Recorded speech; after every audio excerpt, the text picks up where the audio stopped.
પોરબંદરના RTI activist દિલીપભાઈ મોઢવાડિયાને બળેજ ગામના શખ્સે ધમકી આપી છે, જે મામલે તેમણે પોલીસમાં ફરિયાદ અરજી કરતા પોલીસે વધુ તપાસ હાથ ધરી છે।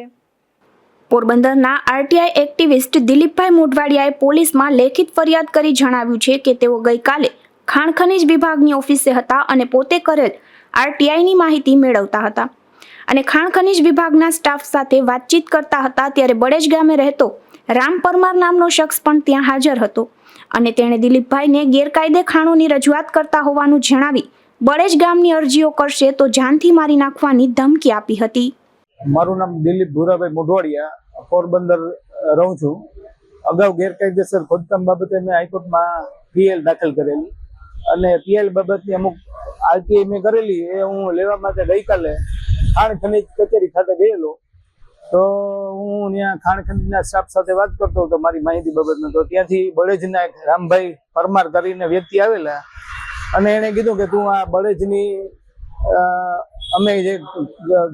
અમે ખોદકામ કરી છે એની તું ખોટી અરજીઓ કરે છે। એટલે મેં કીધું કે ભાઈ મેં બળેજની આવી કોઈ અરજીઓ કરેલી નથી। તો એને મને જેમ તેમ બોલી અને જાનથી મારી નાખવાની ધમકી આપી અને કીધું કે હું હવે તું બળેજ કે આવ્યો તો હું અમે તને છોડવાના નથી, અગાઉ તું બચી ગયો છે, હવે તને નહીં છોડીએ। એટલે મેં કીધું કે ભાઈ તો હું જે છે એ ગેરકાયદેસર માઇનિંગ બાબતે અને ગૌચરમાં થતી હોય ખોદકામ બાબતની હું અરજી કરું છું। હું કોઈની પર્સનલ નામજોગ મેં કરેલી નથી અને હું આવતીકાલે બળેજ આવવાનો છું અને ત્યાં જીપીએસ લોકેશનો લેવા આવવાનો છું। એટલે મેં આ બાબતની પોલીસને અને જવાબદાર સ્થાનિક અધિકારીઓને જાણ કરી છે અને આજ રોજ હું બળેજ જવાનો છું।